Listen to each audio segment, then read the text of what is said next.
இப்போ வந்து நமக்கு 2 துணியாக இருக்கும். ஃபோல்டிங் வந்து நம்ம பக்கம் இருக்குது, ஓப்பன் வந்து ஆப்போசிட் சைடில் இருக்குது. இப்போ இதையே இன்னொரு மடிப்பு மடிக்க போகிறோம். இப்போ என் பக்கம் வந்து ஃபோல்டிங் இருக்குது. ஸ்லீவோட லென்த்து நான் தையலுக்காகவும் சேர்த்து 8 இன்ச் வைக்கிறேன். இப்போது இந்த ஸ்லீவோட லென்த்துலேருந்து கேப் கைட் வந்து 3 இன்ச் வைக்கிறேன். இப்போ இந்த இடத்துக்கிட்ட ஸ்கேலை வச்சு ஒரு லைன் போட்டுடலாம். இப்போது இந்த லைனில் தான் நம்ம ஆம் ஹோல் ரவுண்டை வந்து மார்க் பண்ண போகிறோம். கிராஸாக டேப் வச்சு மார்க் பண்ணுவோம். ஆம் ஹோல் ரவுண்டு வந்து 8 இன்ச்சு. இது வந்து மார்க் பண்ணிக்கலாம். ஸ்லீவ் ரவுண்டு வந்து 6.5 இன்ச்சில் மார்க் பண்ணிக்கலாம். உங்களுக்கு ஸ்லீவ் ரவுண்டு எவ்வளோ வருதோ அவ்வளோ நீங்கள் மார்க் பண்ணிக்கலாம். இப்போ இந்த மாதிரி ஆம் கர்வ் ஸ்கேல் எடுத்துக்கலாம். இதை வந்து திருப்பி வச்சுக்கலாம். திருப்பி வச்சுட்டு நம்ம வந்து மார்க் பண்ணிக்கலாம். இது வந்துட்டு தீபக் பிராண்டு ஸ்கேலு.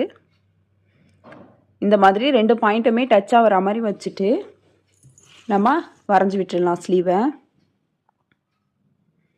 இப்போ பாருங்கள் எவ்வளோ பர்ஃபெக்டாக வந்திருக்குன்னு.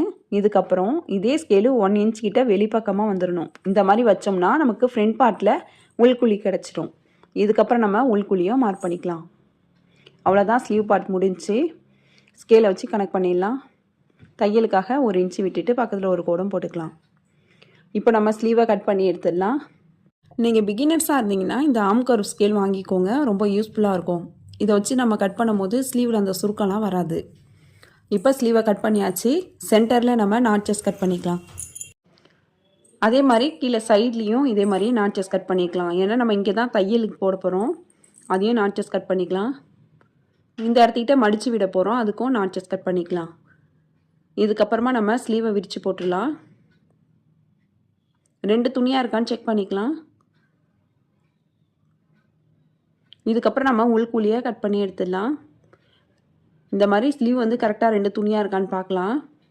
ஏன்னா இன்னொரு பக்கம் ஸ்லீவும் அதோட மடங்கி இருக்கிறதுக்கும் சான்ஸ் இருக்குது.